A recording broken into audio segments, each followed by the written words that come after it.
Na sequência agora, vamos para a aula número 6 aqui no nosso curso. E qual é o turno? Qual é a novidade? Que agora vamos entrar na parte de morfologia com as classes. Vimos até a aula passada um bloco da morfologia, que foi estrutura e formação de palavras. Agora vamos falar dessas palavras enquanto classes gramaticais. Importantíssimo. Óbvio que eu não vou ficar aqui a vida inteira com você falando de todas as classes, todos os detalhes, tudo. Mas eu vou trabalhar as classes e os conceitos que são mais elementares, mais necessários em qualquer estudo para qualquer prova. Então tem que saber esses conceitos, eles serão reaproveitados, serão revisitados, serão reativados ao longo de outros conteúdos. Então, isso lá na sintaxe. Então, precisamos muito bem entender isso que vai acontecer nessas aulinhas agora de classes gramaticais, tá? Então, aqui está a apresentação, óbvio, linda, maravilhosa. E vamos à aula 6. O que eu separei? Primeiro, eu vou falar sobre classes, a ideia de classes gramaticais, e vamos nesta aula falar sobre três delas, três importantíssimas, certo? Para depois, na aula 7, falar de mais, na aula 8, e assim a gente toca, tá certo? Então, ó, tá aqui já na tela, aula 6, vou falar do conceito, né? E comentar aspectos elementares necessários e obrigatórios para o seu sucesso, tá? Então vamos lá. Primeira coisa, classes gramaticais. O que ocorre é o seguinte, todas as palavras na língua portuguesa, tirei até a tela para você, todas as palavras na língua portuguesa têm que pertencer a uma classe gramatical. Classe, vamos conversar aqui. Classe gramatical é como se fosse uma família. Todas as palavras pertencem a uma família. Existem 10 famílias de palavras. Aí tem gente, eu não sei se você tem um estudo já um pouquinho, já ouviu falar, numa fofoca por aí, de que existe um conjunto, um grupinho de palavras que são meio, né, abastadas. Tá, mas eu não vou entrar nesse mérito. Eu vou entrar no mérito da ideia da perfeição. Não é assim na vida, mas é assim que vai funcionar aqui, tá? Porque nada de rigores técnicos. Então, ó, voltando. Todas as palavras pertencem a famílias. Cada palavra pertence a uma família. Né? Eu pertenço à família Santos, tem gente que pertence à família Souza, Pereira, Silva, tem um monte de família no Brasil. As palavras, os vocábulos pertencem a famílias, que aqui nós vamos chamar de classes gramaticais. Existem 10 famílias de palavras na língua portuguesa. E aí você pensa, tá, como é que eu vou fazer isso? Como é que eu vou decorar? Não é para decorar ou pensar no dicionário todo e colocar essas palavras, né, posicionar nessas famílias. A gente tem que entender. O critério para uma palavra pertencer a uma família é o comportamento, o que ela se propõe a fazer dentro de uma sentença. Então tem uma questão aí também envolvida que é o contexto na estrutura, nas relações dentro da frase. Então vamos lá. Vamos aqui ao quadro com as chamadas 10 classes gramaticais. Vai aparecer um quadro aqui simpático. E aí, no seu material, logo no início, eu comento a questão de classes gramaticais e, antes de falar delas propriamente dito, eu preciso comentar uma coisa chamada variação. Então, existe uma coisa chamada classe variável e outra chamada classe invariável. Então, na apresentação do próximo quadro aqui, a gente tem que entender o que é classe variável e o que é classe invariável. Então, essas 10 famílias, essas 10 classes, delas, algumas são variáveis, outras são invariáveis, tá? Então, primeiro, o que é uma classe variável? Variar, grosso modo, para a gente entender só esse conceito e seguir nos estudos. Variar significa poder sofrer uma mudança na estrutura. Essa mudança geralmente é de gênero e ou de número. Nem sempre dá os dois, tá? Então, de gênero é quando a palavra permite uma alteração na sua estrutura entre masculino e feminino. e de número uma alteração de singular e plural, certo? Então aqui, ó, as classes variáveis são essas. Existem das 10 classes, 6 que permitem, perdão, 6? 6. Eu já estou aqui, né, logo no início. Então, 6 classes permitem essa variação de estrutura. Então, algumas dessas palavras pertencentes a essas classes vão sofrer mudança interna, tá? Basicamente de gênero e número. Por que eu estou falando basicamente? Porque o verbo ele não tem, né, alteração de gênero. Não existe feminino no verbo, tá? Mas ele admite alteração de número. Existe forma de singular e de plural. E existem até outras mudanças aqui, como de tempo, de pessoa, tá? Mas, de qualquer maneira, você vai reparar que a estrutura do verbo admite uma mudança, né? A alteração de forma. Isso é que é variar. E existem 4 classes que não admitem variação. Significa, elas vão ficar daquele jeito ali. Então, o advérbio. Por exemplo, o advérbio sempre. A palavra sempre, ela não sofre mudança em qualquer, nenhuma situação. Então, não existe feminino de sempre, não existe plural de sempre. Conjunção, a palavra porém, não admite estudo, é sempre dessa maneira. Então, elas são, né, imexíveis. Então, todas essas 4 aqui não admitem mudança, basicamente de gênero, masculino, feminino ou plural. Essas daqui, sim. O verbo, ele é um pouco particular, ele é mais complexo, mas admite flexão, tá? Então, não só flexão, quanto algumas outras coisinhas, que eu não posso falar agora, senão vai embrulhar a sua cabeça. Eu vou deixar mais e mais para lá, tá? Então, aqui estão as 10 classes, como a gente começou a chamar, as 10 famílias. E eu vou escolher para trabalhar aqui com você algumas delas e as partes mais importantes de cada uma. Então, ó, hoje, nesta aulinha aqui, na aula 6, vamos falar do substantivo, do adjetivo e do advérbio, tá? Os tópicos, as características, os pontos principais dessas 3 classes, tá certo? Então, no seu material tem até mais detalhamento do que eu vou falar aqui, mas está ali, nos aspectos principais, tá? Então, nessa primeira página aí, eu coloco todas elas divididas diferentemente. Aqui só foi um quadrinho para facilitar. Mas, antes mesmo de começarmos a falar do substantivo, existe uma cilada na língua portuguesa, só para a gente apimentar aqui. Quando o aluno fala, professor, então eu tenho que saber a classe dos substantivos, como é que funciona. Então, a palavra que é substantivo e ponto. Quando eu identifico uma palavra com adjetivo, é adjetivo e sempre só isso. Quem dera, né? Existem situações em que uma palavra, ela pode pertencer a mais de uma classe, como eu comentei, dependendo do contexto. Então, existem palavras que vão se posicionar em determinadas classes de acordo com o que acontece na frase. Então aí, nessa primeira página do seu material, eu coloquei um exemplo, né, desse fenômeno com a palavra meio. Pois é, não adianta você querer decorar que a palavra meio, por exemplo, é um numeral. Numeral, né, fracionário. E vai ser sempre? Não. Existem situações em que a palavra meio não será numeral. Então, vamos ver como é que acontece isso aqui, ó.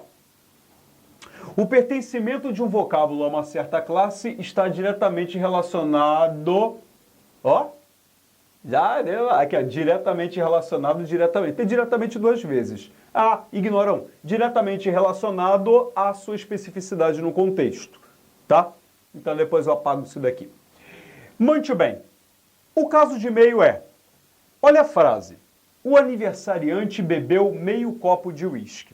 Então, para nós posicionarmos uma palavra, né, dizer que ela pertence a uma classe X, Y ou Z, nós precisamos entender, né, a especificidade, qual é a proposta dela nesse contexto aqui.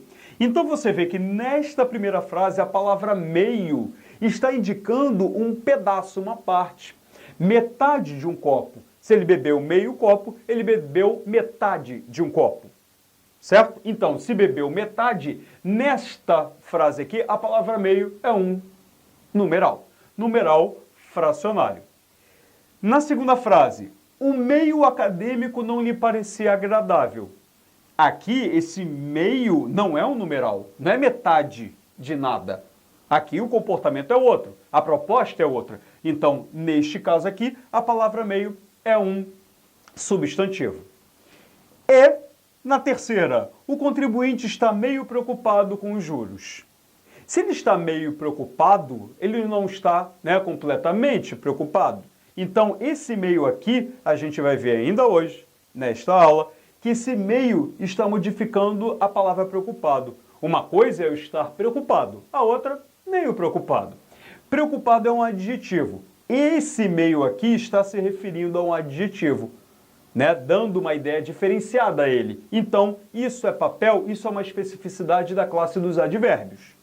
Então, note, de novo, cada ocorrência da palavra meio corresponde a uma especificidade. Então, por isso que eu não posso pensar que todas as palavras pertencem unicamente a uma classe, ponto final, acabou a história. Pode ser que de um contexto, de uma frase para outra, essa família pode ser, essa palavra pode mudar de família. Isso é possível na língua. Não é comum, mas é possível. Tranquilo? Então isso eu deixei aí no início do seu material, exatamente com a palavra meio para você perceber. Existem palavras, por exemplo, cadeira. A palavra cadeira você pensa, um substantivo e pronto. Eu não vejo possibilidade de cadeira, tecnicamente falando, mudar de classe. Mas outras palavras podem. Então, dei exemplo de uma. Foi? É isso que nós temos que fazer. Analisar a especificidade para, a partir disso, posicionar uma palavra em uma classe ou em outra. Foi? Tranquilo?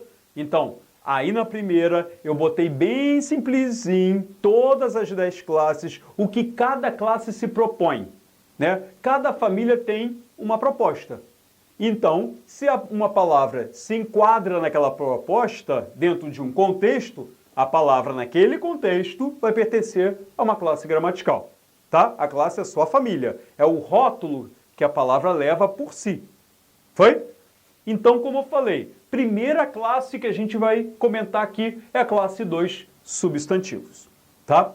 Então, o substantivo está aí, rapidão aqui o conceito. O que eu quero que você entenda, e você precisa somente disso, é entender o que está no azulzinho. Qual é a proposta de um substantivo? Quando é que eu digo que uma palavra é um substantivo? Simples, quando ela nomeia. Então, a propriedade dos substantivos é nomear.